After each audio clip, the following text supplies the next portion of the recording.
इस वीडियो में हम समझेंगे फोटोइलेक्ट्रिक इफेक्ट। फोटोइलेक्ट्रिक इफेक्ट एक ऐसा फेनोमेनन है जिसमें लाइट रेडिएशन किसी मेटल सरफेस पे फॉल करती है और उस मेटल सरफेस से इलेक्ट्रॉन एमिशन होता है। इस फेनोमेनन को जर्मन फिजिसिस्ट हेनरिच हर्ट्ज ने 1887 में डिस्कवर किया था। जब Heinrich hertz electron magnetic wave से रिलेटेड एक्सपेरिमेंट कर रहे थे, तब उन्होंने ये पाया कि जब भी अल्ट्रावायलेट लाइट को दो मेटल इलेक्ट्रोड्स पे फॉल करे और दोनों इलेक्ट्रोड्स पे वोल्टेज अप्लाई किया जाए, तो दोनों इलेक्ट्रोड्स पे स्पार्किंग होती है। इस फेनोमेनन को आगे स्टडी करते हुए 1902 में जर्मन फिजिसिस्ट फिलिप लेनार्ड ने इस ऑब्जर्वेशन को एक्सप्लेन किया। उन्होंने ये बताया कि जब मेटल सरफेस पे लाइट फॉल करती है, तब मेटल सरफेस से चार्ज पार्टिकल्स लिबरेट होते हैं। इस एक्सपेरिमेंट से पहले लाइट को वेव माना जाता था, लेकिन फोटोइलेक्ट्रिक इफेक्ट की डिस्कवरी के बाद ये पाया गया कि लाइट में पार्टिकल नेचर भी होता है और इसी कारण क्लासिकल फिजिक्स इस फेनोमेनन को एक्सप्लेन नहीं कर पाई। 1905 में एल्बर्ट आइंस्टाइन ने कॉर्पस्क्यूलर थ्योरी को डिस्कवर किया, जिसमें उन्होंने बताया कि लाइट में वेव नेचर और पार्टिकल नेचर दोनों होता है और लाइट में जो पार्टिकल होते हैं उसे फोटोन कहते हैं। कॉर्पस्क्यूलर थ्योरी की मदद से एल्बर्ट आइंस्टाइन ने फोटोइलेक्ट्रिक इफेक्ट की एक्सपेरिमेंटल स्टडी की और इसे एक्सप्लेन किया, जिसके लिए उन्हें नोबेल प्राइज भी मिला।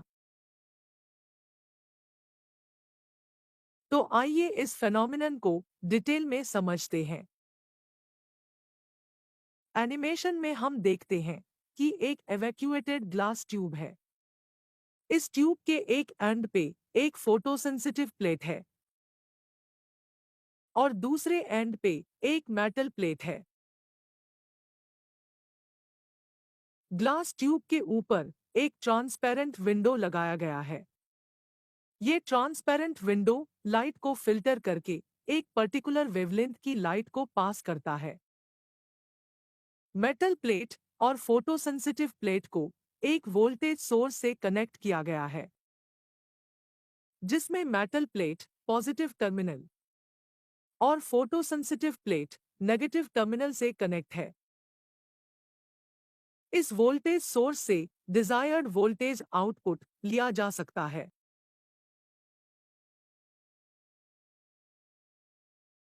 अब हम एक मोनोक्रोमेटिक लाइट सोर्स से लाइट रेडिएशन एमिट करेंगे। ये लाइट रेडिएशन ट्रांसपेरेंट विंडो से फिल्टर होने के बाद फोटोसेंसिटिव प्लेट पे फॉल करती है। जैसे ही रेडिएशन फोटोसेंसिटिव प्लेट पे फॉल करती है, वैसे ही प्लेट से इलेक्ट्रॉन्स एमिट होने लगते हैं। ये इलेक्ट्रॉन्स मेटल प्लेट की ओर एक्सेलरेट होते हैं और आउटर सर्किट में फ्लो करने लगते हैं, जिसके कारण सर्किट में करंट क्रिएट होता है और इस करंट को हम फोटोइलेक्ट्रिक करंट कहते हैं।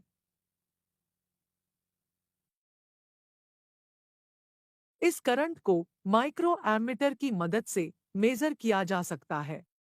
इस एक्सपेरिमेंटल स्टडी में ये पाया गया कि फोटोइलेक्ट्रिक करंट का वेरिएशन कुछ फैक्टर्स पे डिपेंड करता है और ये फैक्टर्स हैं: इंटेंसिटी ऑफ रेडिएशन, पोटेंशियल और voltage on metal plate and frequency of radiation.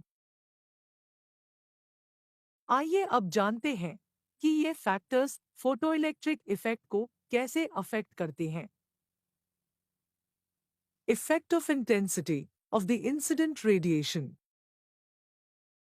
इस एक्सपेरिमेंट में ये पाया गया कि फोटोइलेक्ट्रिक करंट रेडिएशन इंटेंसिटी के डायरेक्टली प्रोपोर्शनल होता है। कहने का मतलब, जितना ज्यादा रेडिएशन की इंटेंसिटी होगी, उतना ही फोटोइलेक्ट्रिक करंट जेनरेट होगा। Effect of potential on metal plate. इस एक्सपेरिमेंट में ये पाया गया कि फोटोइलेक्ट्रिक करंट पोटेंशियल यानी वोल्टेज के साथ लगातार इंक्रीज होता है, लेकिन एक सर्टेन वैल्यू रीच करने के बाद फोटोइलेक्ट्रिक करंट में कोई इंक्रीज नहीं होता। इस मैक्सिमम करंट की वैल्यू को हम सैचुरेशन करंट कहते हैं। अब अगर हम वोल्टेज की डायरेक्शन को रिवर्स कर दे तो हम देखते हैं कि फोटोइलेक्ट्रिक करंट डिक्रीज होने लगता है। और अगर ये रिवर्स वोल्टेज लगातार बढ़ता जाए तो एक पर्टिकुलर वैल्यू पे फोटोइलेक्ट्रिक करंट जीरो हो जाता है। इस नेगेटिव वोल्टेज की वैल्यू को हम स्टॉपिंग पोटेंशियल कहते हैं। Effect of frequency of radiation. इस एक्सपेरिमेंट में ये पाया गया कि जब सेम इंटेंसिटी की रेडिएशन को डिफरेंट फ्रीक्वेंसी के साथ फॉल किया जाए तो फोटोइलेक्ट्रिक करंट और स्टॉपिंग पोटेंशियल की वैल्यू डिफरेंट होती है।